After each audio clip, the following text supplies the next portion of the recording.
ಎಲ್ಲರಿಗೂ ನಮಸ್ಕಾರ ರೀ. ರಿಯಾಸ್ ಕಿಚನ್ಗೆ ಸ್ವಾಗತ. ಇವತ್ತು ನೀವು ನೋಡ್ತಾ ಇರ್ಬೋದು, ಇಲ್ಲಿ ನಾನು 1 ಕಪ್ಪು ರಾಗಿ ಹಿಟ್ಟನ್ನು ಇಟ್ಕೊಂಡಿದ್ದೇನೆ. ಒಂದು 3/4 ಕಪ್ನಷ್ಟು ನೀರನ್ನು ಇಟ್ಕೊಂಡಿದ್ದೇನೆ ರೀ. ಇವತ್ತೊಂದು ವಿಶೇಷವಾದಂತಹ ರಾಗಿ ಮಾಲ್ದಿನೂ ಅಂತಾರೆ, ರಾಗಿ ಸ್ವೀಟ್ನೂ ಅಂತಾರೆ. ಇದಕ್ಕೆ ಯಾವುದಾದ್ರೂ ಅಂದರೆ ಆರೋಗ್ಯಕರವಾಗಿರುತ್ತೆ ರೀ. ಸಾಯಂಕಾಲ ಸ್ನ್ಯಾಕ್ಸ್ ಆದ್ರೂ ಆಗ್ಬೋದು ರೀ, ಮಧ್ಯಾಹ್ನ ಲಂಚ್ ಆದ್ರೂ ಆಗ್ಬೋದು. ತುಂಬ ಚೆನ್ನಾಗಿರುತ್ತೆ, ಒಳ್ಳೆ ಟೇಸ್ಟ್ ಆಗಿರುತ್ತೆ. ನಮ್ಮ ಚಾನಲ್ ಯಾರು ಹೊಸ ಸಬ್ಸ್ಕ್ರೈಬ್ ಮಾಡಿದ್ದೀರಿ, ನಿಮ್ಮೆಲ್ಲರಿಗೂ ಧನ್ಯವಾದಗಳು ರೀ. ಯಾರು ನಮ್ಮ ವಿಡಿಯೋನ ನೋಡ್ತಾ ಇದ್ದೀರಿ, ಸಬ್ಸ್ಕ್ರೈಬ್ ಮಾಡಿ, ಲೈಕ್ ಮಾಡಿ, ಶೇರ್ ಮಾಡಿ. ನೋಡ್ಬೋದು ರೀ, ಇಲ್ಲೊಂದು 2 ಟೇಬಲ್ ಸ್ಪೂನು ಗೋಧಿ ಹಿಟ್ಟನ್ನು ತೊಗೊಂಡಿದ್ದೇನೆ. ಇಲ್ಲೊಂದು ಬೋಲ್ ತೊಗೊಂಡಿನಿ ರೀ. ಸ್ವಲ್ಪನೇ ನಾನು ಉಪ್ಪನ್ನು ಹಾಕೋತಾ ಇದ್ದೇನೆ. ಉಪ್ಪು ಹಾಕ್ಕೊಂಡ್ಬಿಟ್ಟು ಇದನ್ನು ಇವಾಗ ನೋಡಿರಿ, ನಾವು ಹಿಟ್ಟನ್ನು ಕಲಿಸ್ಕೊಳ್ಳೋಣ. ರಾಗಿ ಹಿಟ್ಟು ಮತ್ತು ಗೋಧಿ ಹಿಟ್ಟು.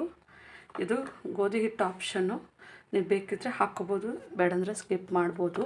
ಯಾಕಂದರೆ ಸ್ವಲ್ಪ ರಾಗಿದು ಮತ್ತು ಗೋಧಿದು ಫ್ಲೇವರು ಚೆನ್ನಾಗಿರುತ್ತೆ ಅಂಥೇಳಿ. ಈಗ ನೋಡ್ಬೋದು, 1-2 ಟೇಬಲ್ ಸ್ಪೂನು ಆಯಿಲನ್ನು ಹಾಕ್ಕೋತಾ ಇದ್ದೀನಿ ರೀ.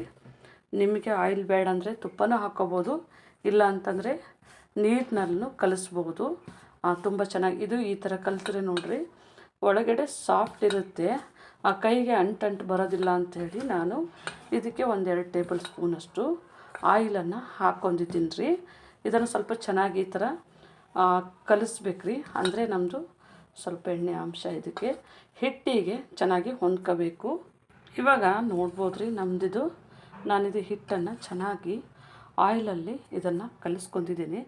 ಸ್ವಲ್ಪನೇ ನೀರನ್ನು ಈ ಥರನೇ ಮೇಲ್ಗಡೆ ಒಂದೇ ಸರ್ತಿ ಹಾಕೋದು ಬೇಡ್ರಿ.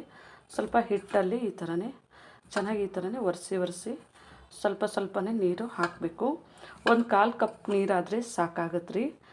ನಾನು ತೋರ್ಸಕ್ಕಂಥೇಳಿ ಅಷ್ಟಂತ ಇಟ್ಕೊಂಡಿದ್ದೀನಿ. 1/4 ಕಪ್ನಲ್ಲಿ ಆದರೆ ಸಾಕು, ನೀರು ಇದು ಸರಿಯಾಗುತ್ತೆ. ಇವಾಗ ನೋಡ್ಬೋದು ರೀ, ನಾನಿಲ್ಲಿ ಸ್ವಲ್ಪನೇ ನೀರು ಹಾಕಿಬಿಟ್ಟು ಸ್ವಲ್ಪ ಕೈಲಿಂತ ಈ ಥರ ನಾವು ಒರೆಸ್ಕೋಬೇಕ್ರಿ. ಅಂದರೆ ಸ್ವಲ್ಪ ನೀರನ್ನು ಹಿಟ್ಟು ಎಳ್ಕೊಳ್ಳುತ್ತೆ. ಹಾಗಾಗಿ ನಮಗೆ ಸ್ವಲ್ಪ ನೀರು ಚೆನ್ನಾಗಿ ಹಾಕ್ಲಿಕ್ಕೆ, ಮತ್ತು ಇದು ಸ್ವಲ್ಪ ಚೆನ್ನಾಗಿ ನೀರಲ್ಲಿ ಸ್ವಲ್ಪ ಮೆತ್ತಿಗೆ ಮಾಡಬೇಕ್ರಿ. ಹಾಗಾಗಿ ಈಗ ನಾನೀಗ 1-2 ಸತಿ ನೀರು ಹಾಕ್ಕೊಂಡಿದ್ದೀನಿ.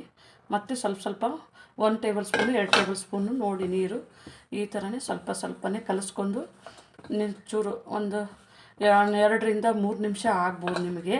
ಅಂದರೆ ಈ ಸಲ ಗಂಟು ಬರಲಾರ್ದಂಗೆ ಸ್ವಲ್ಪ ಇದು ಗಂಟು ಆಗ್ಯದಂದಾಗೆ ಈ ಥರ ನಿಮ್ಮ ಮಾಡಿದ್ರೆ ನಿಮಗೆ ಇದು ನೋಡಿರಿ, ಈ ಥರ ಒರೆಸಿದ್ರೆ ನೀರಿನ ಅಂಶ ತುಂಬ ಇರೋದಿಲ್ಲ. ಅಂದರೆ ನೀರು ಚೆನ್ನಾಗಿ ಎಡ್ಕೊಳ್ಳುತ್ತೆ. ನೀರು ಅದೇ 1/4 ಕಪ್ ಹಾಕಿದ್ರೆ ಸಾಕು. ನೋಡ್ಬೋದು ನೀವು, ನಾನೀಗ ಹಾಕಿದ್ದೀನಿ ನೋಡಿರಿ, ಇನ್ನೂ ಸ್ವಲ್ಪ ನೀರು ಬೇಕಾಗುತ್ತೆ. ಅದರೊಳಗೆ ಸ್ವಲ್ಪ ಹಿಟ್ಟು ಥರನೇ ಇದೆ ರೀ. ಹಾಗಾಗಿ ಸ್ವಲ್ಪ 1 ಸ್ಪೂನು ನೋಡಿ ಈ ಥರನೇ ಹಾಕ್ಕೊಂಡ್ಬಿಟ್ಟು ಇದನ್ನು ಚೆನ್ನಾಗಿ ಈ ಥರನೇ ಕಲಿಸಿದ್ರೆ ಸ್ವಲ್ಪ ಹಿಟ್ಟು ಚೆನ್ನಾಗಿ ಬೇಯುತ್ತೆ, ಒಳ್ಳೆ ಟೇಸ್ಟ್ ಕೊಡುತ್ತೆ. ಇವಾಗ ನೋಡ್ಬೋದು, ಈ ಥರನೇ ಅನಿಸುತ್ತೆ ಹಿಟ್ಟು. ಅಂದ್ರೆ ನೋಡ್ಬೋದು ರೀ, ಈ ಥರದ್ದು ಜಾಸ್ತಿ ಆಯಿತು ಅಂತ ಅನ್ಕೋಬೋದು ನೀವು. ಈ ಟೈಮ್ನಲ್ಲಿ ಈ ಥರ ಆದರೆ ನೋಡಿರಿ, ಇದು ಈ ಥರ ನೀವು ಒರೆಸಿದ್ರೆ ನಿಮಗದು ಮತ್ತೆ ಬಿಡಿ ಆಗಿಯೇ ಬರುತ್ತೆ ಹಿಟ್ಟು. ನೋಡ್ಬೋದು, ಅಂದರೆ ಈ ಥರ ಉಂಡೆ ಥರ ಬರೋದಿಲ್ಲ. ಈ ಥರನೇ ಬಿಡಿಯಾಗಿ ನಾವು ಹಿಟ್ಟನ್ನು ಇದು ಮಾಡಿದ್ರೆ ಸ್ವಲ್ಪ ಹಿಟ್ಟನ್ನು ಸಾಫ್ಟ್ ಆಗುತ್ತೆ. ಹಾಗಾಗಿ ಇದನ್ನು ನಾನು ಈ ಥರನೇ ಮಾಡ್ಕೋತಾ ಇದ್ದೀನಿ. ಇದು ನೋಡಿರಿ, ಹಿಟ್ಟು ನೀವು ಚೆನ್ನಾಗಿ ಈ ಥರ ಕಲಿಸ್ಕೊಂಡು 2-3 ನಿಮಿಷ ಚೆನ್ನಾಗಿ ಈ ಥರ ಕಲಿಸ್ಕೊಂಡು ಸ್ವಲ್ಪ 1-2 ನಿಮಿಷ ಬಿಡಬೇಕು. ಇದು ಸ್ವಲ್ಪ ಒಳ್ಳೆ ನಮಗೆ ಪರಿಮಳ ಬರುತ್ತೆ, ಹಿಟ್ಟಿನ ಪರಿಮಳ ಬರ್ತದೆ ನೋಡಿರಿ. ಆವಾಗಲೇ ನಮಗಿದು ಹಿಟ್ಟು ರೆಡಿ ಆಗಿದೆ ಅಂಥೇಳಿ. ನಮಗೆ ನೋಡಿರಿ, ಅಂದರೆ ಒಣ ಹಿಟ್ಟೆಲ್ಲಿ ಕಾಣ್ತಾ ಇಲ್ಲ. ಎಲ್ಲವನ್ನು ನಾವು ಚೆನ್ನಾಗಿ ಇದನ್ನು ಒರೆಸಿ ಸ್ವಲ್ಪನೇ ಇದನ್ನು ಒದ್ದೆ ಮಾಡ್ಕೊಂಡಿದ್ದೇವೆ ಹಿಟ್ಟು. ಇದು ನಮಗೆ ಇವಾಗ ನೋಡ್ಬೋದು ರೆಡಿ ಆಗಿದೆ ರೀ ನಮ್ಮದು ಹಿಟ್ಟು. ಇವಾಗ ನೋಡ್ಬೋದು ರೀ, ನಮ್ಮದು ಇವಾಗ ರೆಡಿ ಆಗಿದೆ. ಇದೆಲ್ಲ ಸ್ವಲ್ಪ ನೀರಿನ ಅಂಶ ಕಡಿಮೆ ಆಗಿದೆ ಇದು. ಇವಾಗ ನಾ ಇಲ್ಲೊಂದು ಪಾತ್ರೆಯನ್ನು ಇಟ್ಕೊಂಡಿದ್ದೀನಿ ರೀ. ಕೆಳಗಡೆ ನೀರನ್ನು ಬಿಸಿ ಮಾಡೋಕ್ಕೆ ಇಟ್ಕೊಂಡು ಇದನ್ನು ಸ್ವಲ್ಪ ನಾವು ಮೇಲ್ಗಡೆ ಇಟ್ಕೊಂಡು ನಾವು ಮಾಡಿರುವಂಥದ್ದು ಪುಡಿಯನ್ನು ಇದರೊಳಗೇ ಹಾಕಬೇಕಾಗತ್ತೆ ರೀ. ನೀರು ಚೆನ್ನಾಗಿ ಸ್ವಲ್ಪ ಕುದಿ ಬರಬೇಕು. ಇವಾಗ ನಮ್ಮದು ನೀರು ಸ್ವಲ್ಪ ಕುದಿ ಬರ್ತಾ ಇದೆ ರೀ. ಸ್ವಲ್ಪನೇ ನಾನು ಇದ್ರ ಮೇಲೆ ಹಾಕ್ಕೊಂಡು ಹೋಗ್ತಾಯಿದ್ದೀನಿ ಈ ಥರನೇ. ಅಂದರೆ ಹೋಲ್ ಮೇಲೆ ಬೀಳಲಾರ್ದಂಗೆ ಸ್ವಲ್ಪ ದಪ್ಪ ದಪ್ಪನೇ ಮಾಡಿದ್ದೀನಿ ರೀ. ಇದು ಮೇಲ್ಗಡೆ ಸ್ವಲ್ಪ ಉದುರು ಟೈಪ್ ಮಾಡಿದ್ದೀನಿ. ಇದನ್ನು ಈ ಥರನೇ ಹಾಕ್ಕೊಂಡು ಹೋಗಬೇಕು. ಇವಾಗ ನೋಡ್ಬೋದು ರೀ, ನಾನು ಎಲ್ಲವನ್ನು ಹಾಕ್ಕೊಂಡು ಇಟ್ಕೊಂಡಿದ್ದೇನೆ. ಇದನ್ನು ಮುಚ್ಚಳ ಮುಚ್ಚಿ ನೋಡಿರಿ ಒಂದು 5 ರಿಂದ 6 ನಿಮಿಷ ಮೀಡಿಯಮ್ ಫ್ಲೇಮ್ನಲ್ಲಿಟ್ಟು ಬೇಯಿಸಬೇಕು.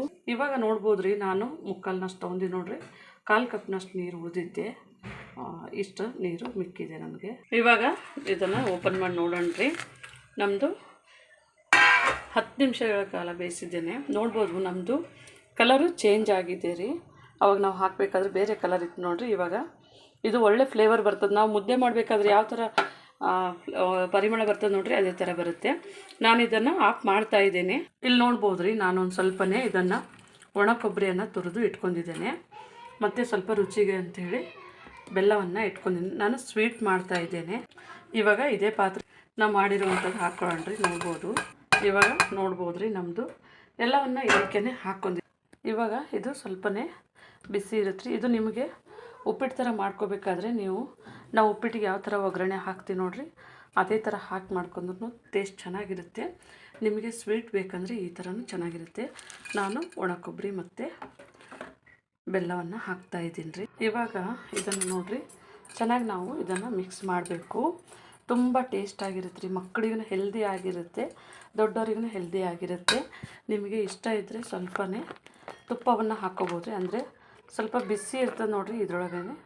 ನಿಮಗೆ ನಿಮಗೆ ತುಪ್ಪ ಇಷ್ಟ ಇದ್ದರೆ ಹಾಕ್ಕೋಬೋದು, ಇಲ್ಲಾಂದರೆ ಸ್ಕಿಪ್ ಮಾಡ್ಬೋದು. ತುಪ್ಪ ಹಾಕ್ದ್ರೇ ಟೇಸ್ಟ್ ಚೆನ್ನಾಗಿರುತ್ತೆ ರೀ. ನೀವು ಮನೆಯಲ್ಲಿ ಒಂದು ಸರ್ತಿ ಮಾಡಿ ನೋಡಿ. ನಮ್ಮ ಚಾನಲ್ ಸಬ್ಸ್ಕ್ರೈಬ್ ಮಾಡಿ, ಲೈಕ್ ಮಾಡಿ, ಶೇರ್ ಮಾಡಿ. ನಮ್ಮ ವಿಡಿಯೋನ ನೋಡಿದ್ದಕ್ಕಾಗಿ ಧನ್ಯವಾದಗಳು.